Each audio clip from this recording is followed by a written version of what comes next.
Shalom. Shalom. Ya. Selamat bertemu dengan Bapak Ibu Saudara sejati Tuhan. Tempat ini bersyukur atas kebaikan yang Tuhan sudah nyatakan dalam kehidupan kita sampai minggu ini. Betapa banyak hal yang sudah kita lewati, baik perjalanan suka dan duka dalam kehidupan kita maupun kita yang sementara berkumpul hari-hari. Terima kasih buat kepercayaan pada Bapak Gembala yang mencampurkan saya di minggu ini. Puji Tuhan, mari sama-sama kita bangkit berdiri dan kita buka Alkitab kita dalam satu suratan Paulus kepada jemaat Tuhan yang ada di Tesalonika pasal 2. 1 Tesalonika pasal 2 ayatnya yang ke-13 dan 14. 1 Tesalonika 2 ayat 13 dan 14. Firman Tuhan berbunyi demikian. Bapak Ibu boleh menyimak, saya bacakan saja. Sukacita atas jemaat, dan karena itulah kami tidak putus-putusnya mengucap syukur juga kepada Allah, sebab kamu telah menerima firman Allah yang kami beritakan ini, bukan sebagai perkataan manusia, tetapi dan memang sungguh-sungguh demikian, sebagai firman Allah yang bekerja juga di dalam kamu yang percaya. Sebab kamu, saudara-saudara, telah menjadi penurut jemaat-jemaat Allah di Yudea, jemaat-jemaat di dalam Kristus Yesus, karena kamu juga telah menderita dari teman-teman sebangsa segala sesuatu yang mereka derita dari orang-orang Yahudi dan seterusnya. Silakan dulu. Kita sampai ke ayat 12. Firman Tuhan berkata, berbahagialah kita yang melakukan firman Tuhan, yang meresponi kebenaran firman Tuhan. Bapak Ibu Saudaraku yang sangat dalam kasih Kristus, pada masa sekarang ada banyak orang yang menilai bahwa berhasillah sebuah gereja karena beberapa hal menurut pandangan orang. Mungkin dari gedungnya, dari jemaatnya yang besar dan banyak, jumlah kakaknya yang banyak, ataukah keberhasilan sebuah pelayan gereja Tuhan itu sendiri karena dinilai dari nilai nominal kas gerejanya, seperti itu kira-kira. Ya, banyak jemaatnya, gedungnya besar dan lain sebagainya. Tetapi kalau kita melihat gereja yang kasnya sedikit, jemaatnya sedikit dan lain sebagainya, mungkin definisi dari orang-orang yang ada di luar sana atau sebagian besar dari kita bahwa gereja tersebut tidak berkembang atau tidak berhasil. Kita melihat di sini bagaimana Paulus mau menjelaskan dalam setiap kehidupan kita dalam suatu pelayanannya betapa dia mengalami sukacita. Kalau kita melihat, saya mempelajari menemukan 8 karakter kualitas gereja itu sendiri menurut pertumbuhan gereja yang alamiah menurut Christian Sword. Yang pertama itu kepemimpinan yang melakukan pemberdayaan, pelayanan. Yang kedua, pelayanan yang berorientasi pada karunia. Yang ketiga, kerohanian yang haus dan penuh dengan antusiasme. Yang keempat, struktur pelayanan yang tepat guna. Yang kelima, ibadah yang membangkitkan inspirasi. Keenam, kelompok kecil yang menjawab kebutuhan secara menyeluruh.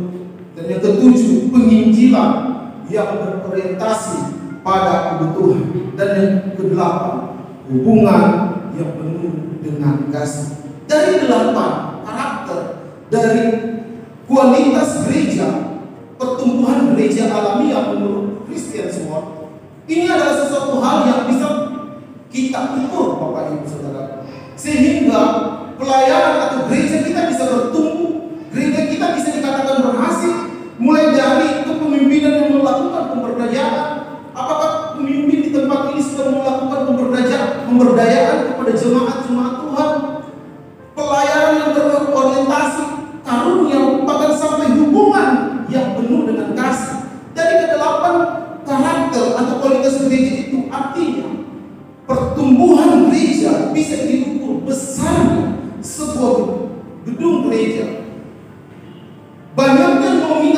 gereja.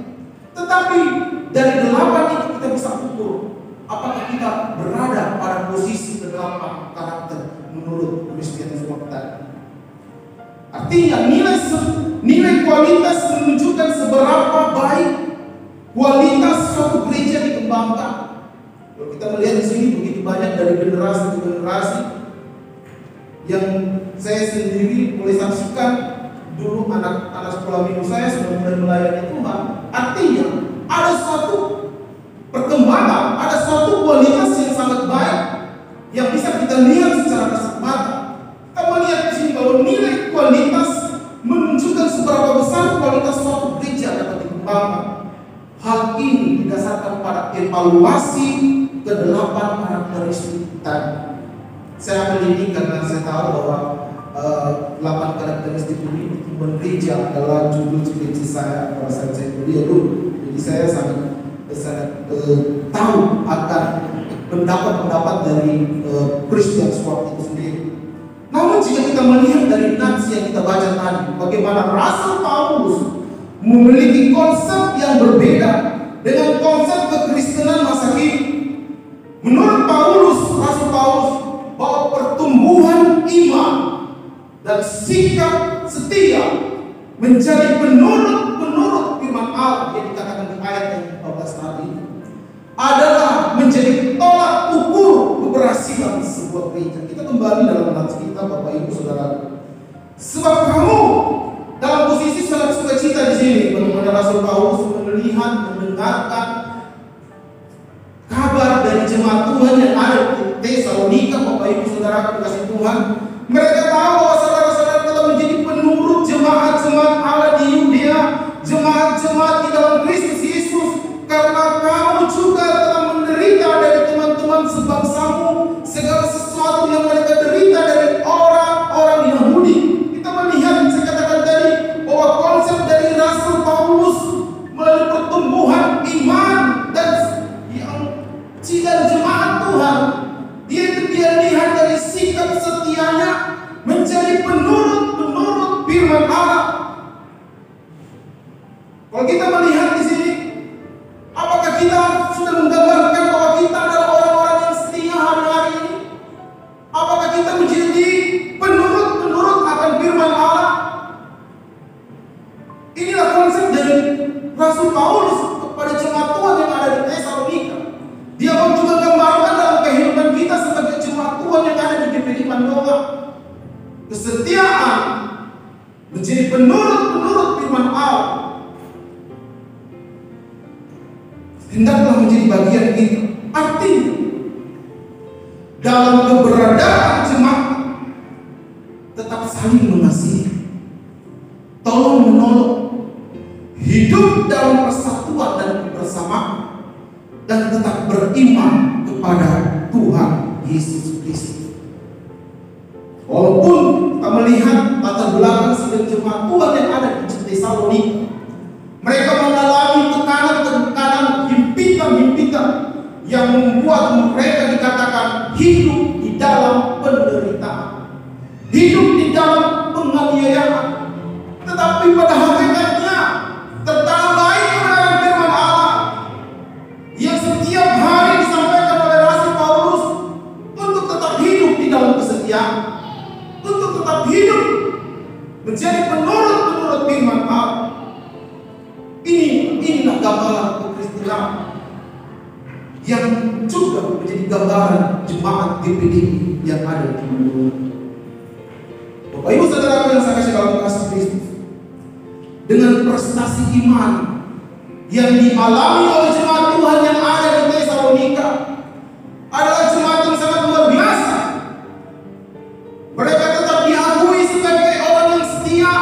Mereka tetap diakui sebagai jemaat yang menjadi penurut firman Allah itu sendiri. Maka sangat wajar Paulus mengungkapkan betapa rasa sukacitanya dia mengirimkan suratnya kepada jemaat yang ada di Tesalonika. Betapa dia bersukacita karena kesetiaan, karena firman Allah yang tertanam dalam kehidupan jemaat Tuhan yang ada di Tesalonika. Amin Bapak Ibu. Kita refleksikan dulu betapa bahagianya Ibu Gembala kita, betapa bahagianya Bapak Gembala kita, betapa bahagianya majelis-majelis pelayan-pelayan Tuhan jika kita tetap ada di dalam kesetiaan di dalam Tuhan. Boleh katakan amin. Hari-hari ini Tuhan mau kita tetap setia. Hari-hari ini Tuhan mau kita menjadi penurut-penurut firman Allah. Apapun yang disampaikan oleh gembala-gembala, apapun yang disampaikan oleh hamba-hamba Tuhan pada saat memberitakan kebenaran firman Allah di tempat ini, bukan karena kebetulan. Ada sebuah rahasia yang Tuhan menyatakan dalam kehidupanmu, supaya kita boleh senantiasa merefleksikan kehidupan kita.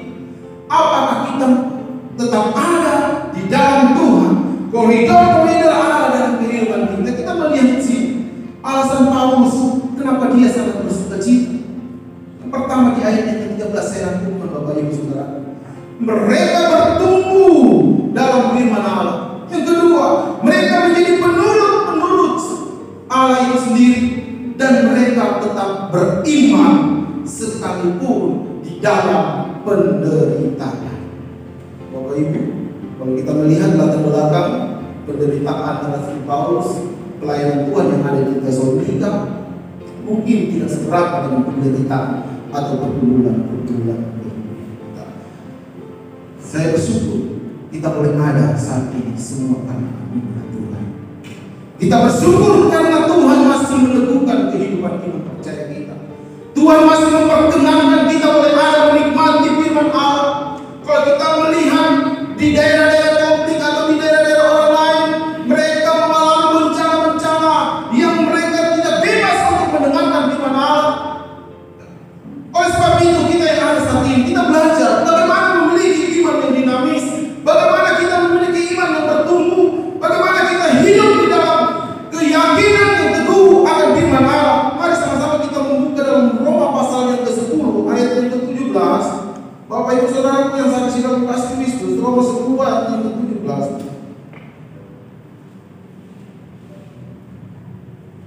Jadi iman timbul dari pendengaran, dan pendengaran oleh firman Kristus. Poin pertama yang saya bagikan bagi kita pada sore hari ini, bagaimana memiliki iman dan bertumbuh, yaitu yang pertama melalui pendengaran akan firman Allah. Boleh katakan amin. Bapak Ibu, dari rumah kita mempersiapkan kehidupan kita untuk memuji Tuhan.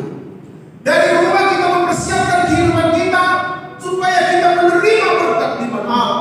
Oleh sebab itu saya sampaikan kepada kita, supaya imanmu bertumbuh, refleksikan imani firman Allah dalam kehidupan kita. Jadi iman timbul itu dari pendengaran, dan pendengaran akan firman Allah. Ibrani 11 ayatnya yang pertama dan ayat yang ke-6 mengatakan iman adalah dasar dari segala sesuatu yang kita harapkan dan bukti dari segala sesuatu yang kita tidak lihat. Apa itu iman? Iman itu adalah dasar dari segala sesuatu yang kita harapkan. Dasar artinya fondasi, fundamen. Penulis Ibrani, Rasul Paulus memberikan dua petunjuk mengenai definisi ini. Yang pertama, iman adalah dasar dan bukti dari segala sesuatu yang tidak kita lihat. Dalam bahasa Inggrisnya diterjemahkan seperti ini menurut King James. Faith is the assurance of things hoped for, the conviction, the evidence of things not seen. Artinya apa? Iman merupakan dasar dari kepastian itu sendiri. Sebab iman memampukan manusia untuk berpegang pada pengharapan yang tidak kelihatan itu, di mana pengharapan itu merupakan keyakinan orang percaya akan janji Allah. Saya bertanya dalam satu pertanyaan kepada anak murid-murid saya, mungkin mantan murid-murid saya di sini ada. Saya bertanya sebelum saya lebih lanjut lagi dalam pembelajaran. Saya tanya, kenapa kau menjadi orang Kristen? Pernah saya tanyakan di tempat ini. Mereka jawab, karena saya dari kecil. Mereka menjawab karena mereka sudah dari orang tua mereka Kristen. Mereka menjawab karena mereka sudah dari kecil ikut sekolah minggu dan lain jawaban mereka. Tetapi pada saat saya menjelaskan masalah tentang iman itu sendiri, yang membuat engkau percaya kepada Kristus karena dasar yang ada dalam kehidupanmu, yaitu iman yang mengikuti engkau. Iman itu sendiri yang menjadi kenapa kita menjadi orang yang percaya. Kalau kita melihat dalam hubungannya dengan ayat yang ketiga, yaitu bahwa karena iman Allah mengerti, artinya Allah mengenal sebagai pencipta dunia. Iman kepada janji Allah merupakan harapan akan janji Allah atas kehidupan orang yang percaya. Kita melihat bagaimana dasar dari perumpamaan yang Tuhan mau sampaikan kepada kita dalam Matius pasal 7, boleh ditampilkan di slide. Matius pasal 7 ayat 24 sampai 27 menceritakan tentang perumpamaan dua macam dasar.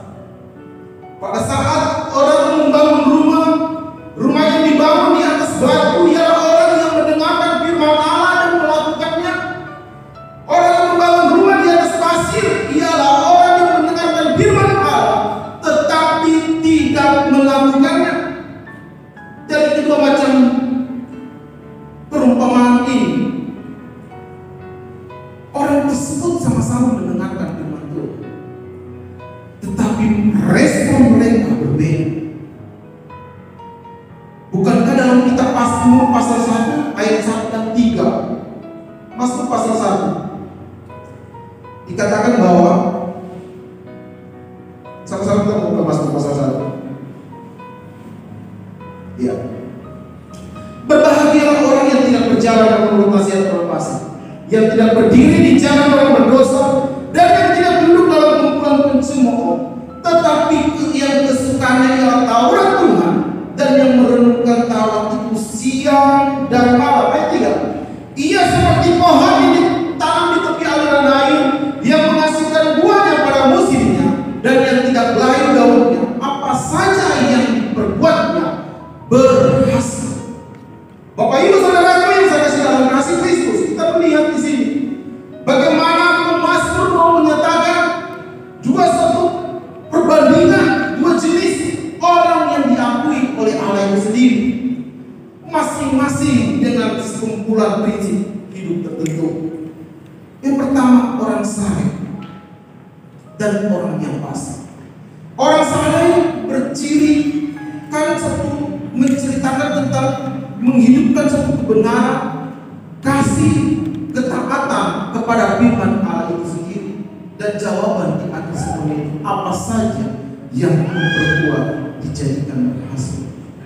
Merenungkan kebenaran firman Allah hari lepas hari, siang dan malam. Sementara orang fasik mewakili orang-orang yang tidak mengenal Allah atau mengacungkan firman itu sendiri. Maka kemalangan akan menjadi bagian mereka.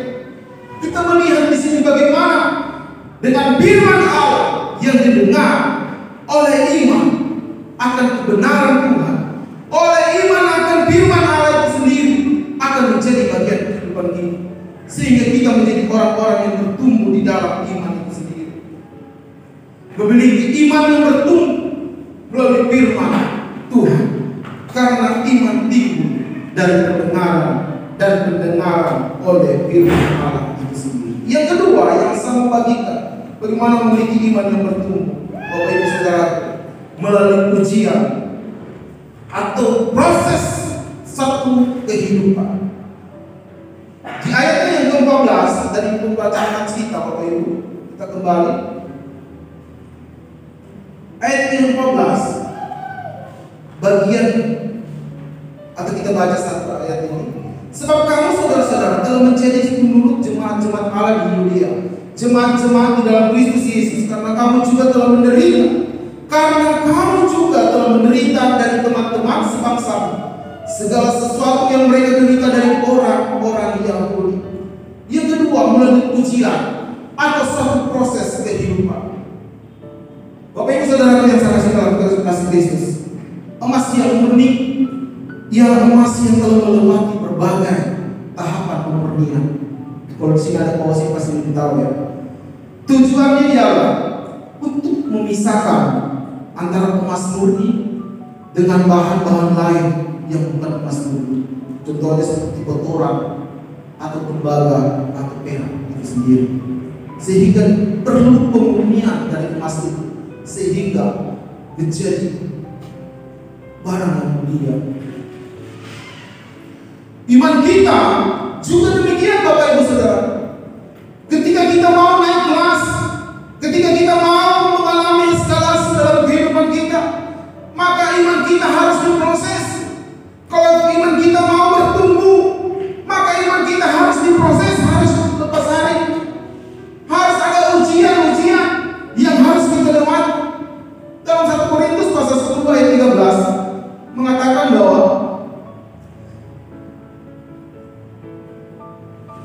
pencobaan-pencobaan yang kamu alami ialah pencobaan-pencobaan biasa yang tidak melebihi kekuatan manusia.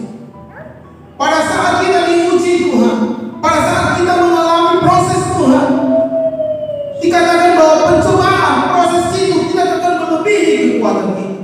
Amin. Seberapa banyak kita yang sudah sementara bergumul atau sudah bergumul menantikan jawaban-jawaban Tuhan melalui proses Tuhan. Luar biasa pergumulan itu. Ada yang belum bergumul bagaimana anaknya, proses anaknya mulai kuliah, tetapi dalam sekejap, dalam melalui proses itu anaknya sudah wisuda Bapak Ibu. Pada saat kita mau memulai satu pergumulan-pergumulan, ada pencobaan-pencobaan di dalamnya melalui sakit penyakit dan lain sebagainya. Tetapi pada saat kita terus ada di dalam Tuhan, dikatakan bahwa pencobaan proses itu tidak akan melebihi kekuatan kita. Tapi ingat Paulus berkata dalam Roma pasal 8 ayatnya yang ke-18 dikatakan, sebab aku yakin bahwa penderitaan zaman sekarang ini tidak akan dibandingkan, tidak dapat dibandingkan dengan kemuliaan yang akan dinyatakan pada kita. Bapak Ibu jangan pernah takut melewati setiap proses Tuhan. Jangan pernah takut melewati setiap ujian yang Tuhan izinkan terjadi dalam kehidupan kita, karena kita tahu itu adalah proses Tuhan. Teman-teman dalam Alkitab pun mereka bukan menjadi orang yang besar tanpa melewati proses Tuhan, melewati setiap ujian-ujian. Mereka mengalami hal-hal yang sangat luar biasa. Bagaimana Rasul Paulus mengalami penderitaan, penganiayaan, mengalami hal-hal yang menurut dan sangat sakit Bapak Ibu. Tetapi ada kemuliaan dinyatakan, ada kemuliaan yang akan dinyatakan dalam kehidupan Rasul Paulus, sehingga dia menjadi perpanjangan tangan Tuhan, menjadi visi dan misi pelayanan keselamatan itu sendiri. Dia dipakai Tuhan menjadi orang yang sangat luar biasa. Melalui proses Tuhan itu sendiri, bagaimana Paulus mengalami, dia tahu apa itu sakit, apa itu penderitaan, dia tahu itu. Tetapi karena dia teguh di dalam Tuhan, menantikan setiap proses ujian Tuhan, dia mengalami kemenangan, bahkan lebih daripada kemenangan. Oleh sebab itu, Bapak Ibu Saudara yang sama dalam kasih Kristus, kita harus tetap teguh melalui kebenaran firman Allah yang kita dengar. Kita tetap setia menjadi penurut firman Allah hari-hari ini, supaya iman kita boleh bertumbuh, iman kita boleh naik, iman kita boleh melihat kemuliaan Tuhan yang akan dinyatakan dalam setiap kehidupan kita.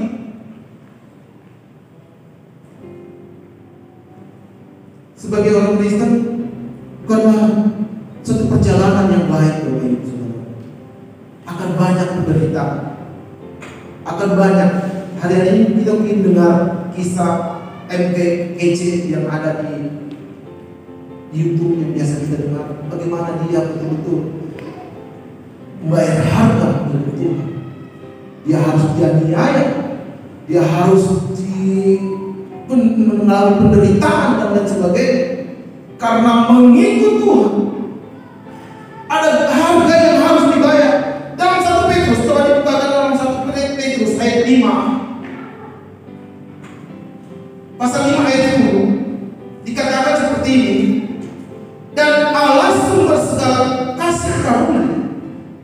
telah membangun kamu dalam Kristus kepada kemuliaan yang kekal, akan melengkapi, akan meneguhkan, akan menguatkan, akan mengokohkan kamu sesudah kamu menderita seketika lamanya. Bapak Ibu Saudaraku yang saya dalam kasih Kristus, kalau berbicara tentang ujian, kadang-kadang kita kayaknya tidak mau mendengarkan tentang ujian. Kalau kita mendengarkan tentang proses Tuhan melalui kesaksian orang-orang yang ada di sekeliling kita, melalui sakit penyakit umpamanya, atau melalui penderitaan, kadang-kadang kita cuma berkata, kasihan. Tetapi pada saat kita yang mengalaminya, Bapak Ibu Saudaraku, dikatakan bahwa firman Tuhan bahwa ada kemuliaan kekal yang akan dinyatakan, yang akan dilengkapi, yang akan diteguhkan, dikuatkan, dikokohkan setelah sesudah dikatakan kamu menderita seketika lamanya. 2 Korintus pasal 4. Saya hari ini banyak ayat. 2 Korintus pasal 4 ayat yang ke-16 17. Coba dibukakan. 2 Korintus pasal 4 dengan cepat saja. Dikatakan, sebab itu kami tidak tahu rahmat, tetapi meskipun manusialah dunia kami semakin merosot, namun manusialah dunia kami dibaharui dari hari ke hari. Sebab penderitaan ringan yang sekarang ini mengerjakan bagi kami kemuliaan kekal yang melebihi segala-galanya, jauh lebih besar daripada penderitaan kami. Ayat 14. Sebab kami tidak memperhatikan yang kelihatan, melainkan yang tak kelihatan, karena yang kelihatan adalah sementara, sedangkan yang tak kelihatan adalah kekal. Gambaran kemuliaan kekekalan bagaimana Tuhan pada saat Tuhan menyatakan bahwa kita tidak boleh tawar hati pada saat kita mengalami penderitaan, karena melalui penderitaan ringan yang kita sementara pergumulkan, proses hari-hari ini dikatakan ada kemuliaan kekal yang akan dinyatakan. Kemuliaan berbicara tentang kesukaan, kemuliaan berbicara tentang kesukaan, kemuliaan menceritakan tentang satu kebahagiaan yang dialami oleh Rasul Paulus kepada jemaat Tuhan yang ada di Tesalonika, melihat kesetiaan mereka, melihat keteguhan mereka akan firman Allah itu sendiri. Oleh sebab itu, Bapak Ibu Saudara yang saya kasih dalam kasih Kristus, bagaimana kita memiliki iman yang dinamis, iman yang bertumbuh, yaitu kita harus hidup di dalam firman Allah. Kita harus hidup di dalam keyakinan melalui kemuliaan Tuhan dalam kehidupan kita. Bapak Ibu Saudara, melalui proses Tuhan yang Tuhan izinkan terjadi dalam kehidupan kita. Ayub pasal 23 ayat 10. Bagaimana ia tahu, karena ia tahu jalan hidup, Tuhan sementara menguji dia, bahwa dia akan timbul, dikatakan seperti emas yang murni melalui penderitaan yang dialami. Yang ketiga, yang saya mau bagi kita, bagaimana memiliki iman yang dinamis atau iman yang bertumbuh melalui iman yang diperkatakan. Melalui iman yang diperkatakan. Lukas 5 ayat 24. Injil Lukas 5 ayat 24 dikatakan, tetapi supaya kamu tahu bahwa di dunia ini anak manusia berkuasa mengampuni. Berkatalah ia kepada orang lumpuh itu, kepadamu kukatakan, bangunlah, angkatlah tempat tidurmu, dan pulanglah ke rumah. Dari kisah ini kita tahu, Bapak Ibu, bagaimana ada seorang lumpuh yang merindukan, yang dengan iman rindu untuk disembuhkan. Pada saat proses kesembuhan itu, Tuhan menyatakan melalui perkataan iman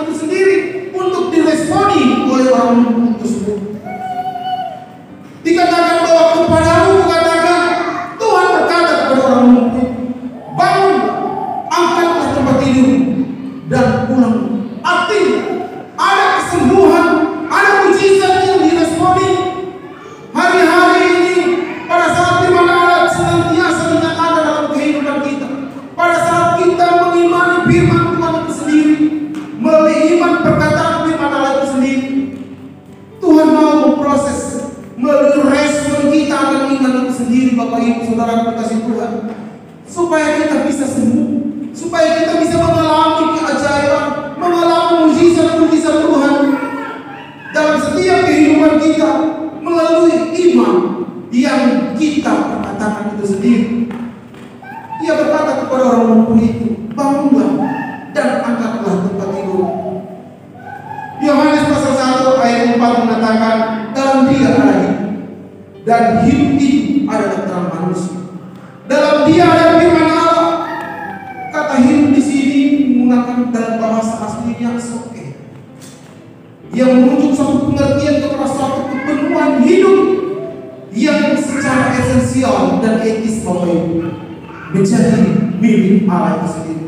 Saudaraku yang diberkati Tuhan, manusia, kita adalah manusia yang berdosa, membutuhkan firman Allah dalam kehidupan kita, membutuhkan firman Allah untuk mengembalikan diri kita kepada soe itu sendiri, kepada suatu kepenuhan secara esensial, karena kita tahu bahwa kita adalah milik Tuhan.